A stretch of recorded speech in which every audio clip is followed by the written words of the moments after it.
Jerry has shamelessly lied to my sister, has brazenly robbed my sister before and after her death, has viciously beaten my sister, has violently raped my sister.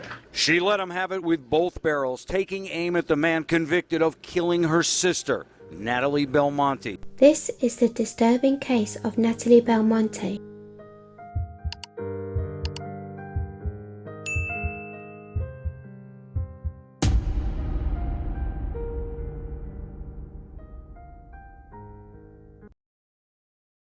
Natalie Ann Lopes Belmonte was born in Guyana on the 29th of May 1968. Her parents were Reginald and Cheryl Lopes. Natalie was one of 3 children. She had a sister called Michaela and a brother called Reginald.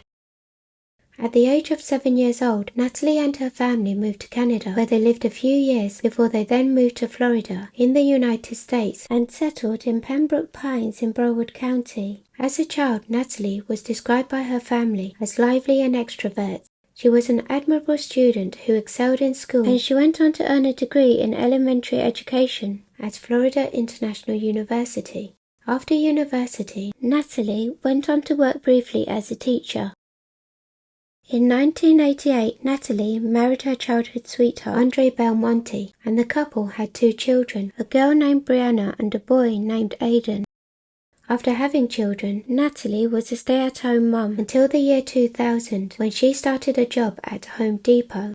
That same year, in 2000, her uncle passed away, and Natalie adopted his 10-year-old son, Gerard Lopes, from her hometown in Guyana. Gerard Lopes, also known as Jerry, was Natalie's first cousin. Natalie had hoped to give Jerry a better life in the United States. She treated him as one of her own children. Her son Aidan looked up to him as a big brother. In 2003, Natalie had obtained her real estate license and was working successfully in real estate. She was divorced from her husband Andre by this time. However, the two remained amicable. The years that followed after adopting Jerry, he was in and out of trouble with the police for crimes that included petty theft, burglary, and larceny. Jerry struggled to find work, and Natalie's neighbors also grew concerned about his behavior, that they had surveillance cameras installed outside their properties. One neighbor said that things would happen and people would wonder if Jerry was involved.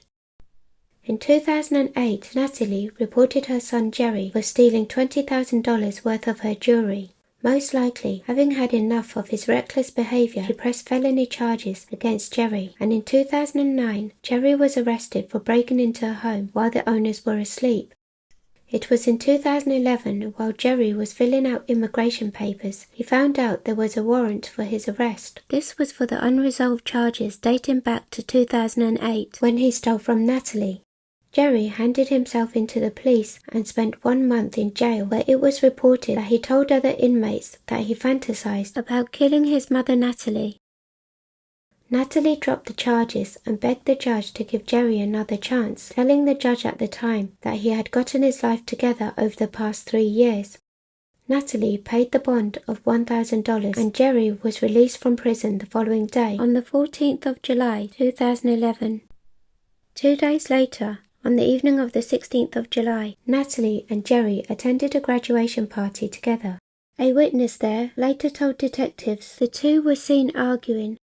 Natalie and Jerry returned to the house after the party at 2:30 a.m. the following morning, on the 17th of July 2011. At 7 p.m. on the 17th of July, Natalie's family filed a missing persons report after Jerry claimed he woke up at 11:30 a.m. and hadn't seen his mother all day.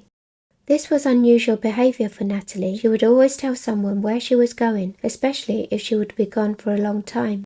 It was also strange that Natalie had left her keys, cell phone and purse at the house, and when Natalie's sister Michaela noticed blood smears on the master bathroom floor, she informed the police and they searched the house. The police found evidence of a violent struggle and a poor attempt at cleanup. Jerry was the main suspect, being the last person to see Natalie alive. Natalie's neighbor also became suspicious after Jerry approached him 4 times to ask if their camera had picked up Natalie leaving the house. He gave Jerry limited information and handed his surveillance footage to the police. CCTV from the neighbor's camera facing Natalie's house captured a grainy figure at 5:08 a.m. in the morning of the 17th of July 2011. The person entered Natalie's car, drove out and reversed the boot end back into the driveway. The person can be seen loading 2 bin bags to the rear left side of the car and dragging a large item which resembled the size of a body into the boot. The driver drove away at 6:23 a.m. and returned to the property 8 minutes later. At 12:14 p.m. later that same day, a person can be seen coming out of the property and wiping the interior and the exterior of the car. The police checked all the dumpsters within an 8-minute radius and found the rubbish bags at a nearby shopping centre. Inside those bags they found men's clothing, bedding, pillows and towels.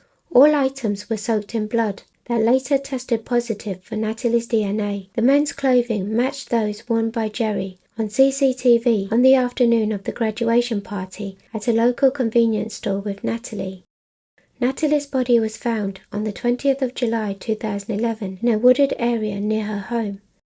Her decomposing body was found on her back and partially clothed. An autopsy determined that Natalie was sexually assaulted before her death. The semen found inside Natalie's body tested positive for Jerry's DNA.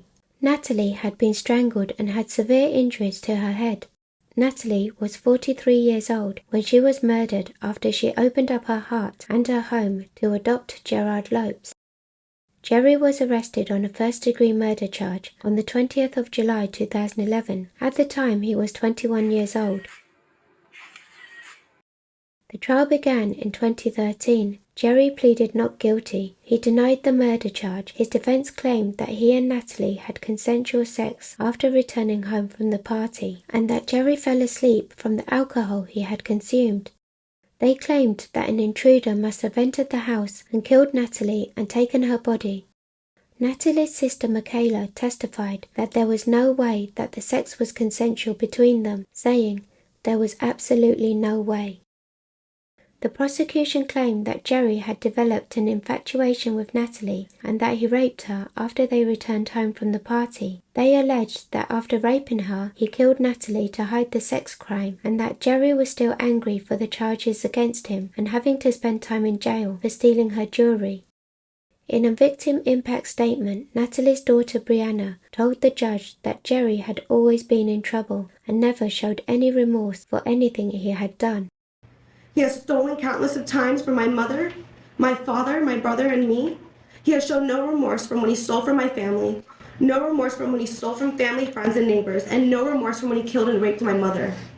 Jerry's uncle read a statement from Natalie's son Aidan, asking the judge to give Jerry life in prison for killing the one person who loved him the most. The jury found Jerry guilty of second-degree murder as there was no evidence of premeditation. However, at sentencing, the judge gave him the maximum penalty, and Gerard Lopes received life without the possibility of parole. Many years later, in 2015, in a TV interview from prison, Jerry admitted to the murder and the rape of his mother Natalie, saying, "I did it. It was me. But I don't know why. I couldn't exactly tell you why it happened. We were in the room and I was hitting her head on the floor and I just kept hitting her head on the floor." He told the interviewer that he tried to cover up the murder by cleaning up the crime scene and dumping Natalie's body in nearby woodlands. He denied the claims from his defense team that the relationship between him and Natalie was more than mother and son. Jerry said their relationship was never inappropriate and that they never had that type of relationship.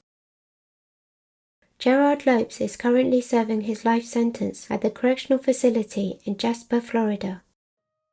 Natalie is remembered by her family and friends as having a warm personality. Her work colleagues said she had a sharp mind working in real estate and that Natalie was loved and appreciated by those who knew her. Once again, thank you for watching this video. If you found it educational and you're into true crime, please like and subscribe and share. Take care, stay safe, and I'll see you in the next video.